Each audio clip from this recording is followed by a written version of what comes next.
বেলঘরিয়া গুলিকাণ্ডে নয়া তথ্য, দুজনকে আটক করেছে পুলিশ। গুলি চালানোর পরে দুষ্কৃতীদের ফোন আসে ব্যবসায়ীর ফোনে, ব্যবসায়ীর পরিচিত তাপস ভগতের ফোনেও ফোন আসে বলে পুলিশ সূত্রে জানা যাচ্ছে।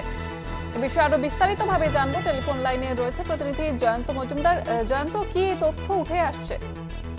দেখো, গতকালকে যখন ঘটনাটি ঘটেছিল ঠিক 4টের সময়, যেটা ব্যবসায়ী অজয় মন্ডল তিনি নিজের মুখে স্বীকার করেছেন ক্যামেরার সামনে, 4টের সময় ফের ফোন আসে এবং সেখানে বলা হয় যে দুষ্কৃতীরা ফোন করে বলে বাজগিয়া চালে, এবং তার পরিচিত তাপস ভগত তারপরেও কিন্তু একই রকম ভাবে ফোন আসে এবং তাকেও কিন্তু একই রকম কথা বলা হয় বলে ব্যবসায়ীর তরফ থেকে অভিযোগ করা হয়েছে।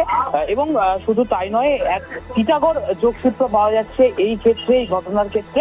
এবং ব্যবসায়ী যেটা বলছে, শেখ শাহজাদার নাম কিন্তু উঠে আসছে, শাহজাদা বলে এক ব্যক্তির নাম উঠে আসছে, যেটা কিন্তু আমরা গতকাল থেকে বলছিলাম যে টাকা পয়সার লেনদেন সংক্রান্ত একটা বিষয় ছিল। অর্থাৎ ভীষণ রকম ভাবে বিপুল পরিমাণ একটা টাকার অঙ্ক দাবি করা হয়েছিল ব্যবসায়ী অজয় মন্ডলের কাছ থেকে। সেই অঙ্ক যখন ব্যবসায়ী অজয় মন্ডল দিতে চায় না তাদেরকে, তারপরেই কিন্তু এই ধরনের ঘটনা ঘটানো হলো তার গাড়িকে লক্ষ্য করে। এবং বলা যেতে পারে যে স্পষ্টতই তাকে লক্ষ্য করে গুলি চালানো হয়। সবথেকে অবাক করার বিষয় যে তার পাশ থেকে যখন দুষ্কৃতীরা বাইকে করে আসে, তার গাড়িকে লক্ষ্য করে যেভাবে গুলি চালায়, এবং তারপরে ব্যবসায়ী যেটা বলতেন যে বাইকটা তার গাড়ির সামনে এসে সামনে থেকে তাকে গুলি করার চেষ্টা করে, অর্থাৎ তাকে প্রাণে মেরে ফেলার কিন্তু একটা চেষ্টা করা হয়েছিল বলে দাবি করা হচ্ছে ব্যবসায়ীর তরফ থেকে।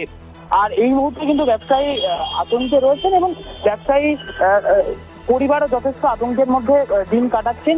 যে কোনো মুহূর্তে কিন্তু কোনো বড় কিছু ঘটে যেতে পারে তিনি মনে করছেন, যথেষ্টই আতঙ্কের মধ্যে রয়েছেন। এবং বেলঘরিয়া থানার পুলিশ এবং ব্যারাকপুর পুলিশ কমিশনারেট ইতিমধ্যেই কিন্তু গোটা এই ঘটনা ঘটার পর গোটা অঞ্চলকে কিন্তু আমরা জানি যে কেন্দ্রীয় বাহিনীর জওয়ান এবং সেই সঙ্গে সঙ্গে পুলিশ বাহিনী দিয়ে গোটা অঞ্চলকে কিন্তু ঘুরে দিয়েছে সঙ্গে সঙ্গে। এবং যে ফুটেজ গতকাল থেকে আমরা দেখাচ্ছিলাম, সেই সিসিটিভি ফুটেজ খতিয়ে দেখা হচ্ছে যে সেই দুজন বাইক আরোহী, যে দুজন বাইকে করে এসেছিল, তার গাড়িকে লক্ষ্য করে গুলি চালানো, তারা কোথা থেকে এসেছিল সেই বিষয়ে কিন্তু পুঙ্খানুপুঙ্খ যা নথি পেয়েছে পুলিশ, সেই নথি অনুযায়ী কিন্তু পুরো বিষয়টিকে খতিয়ে দেখা হচ্ছে।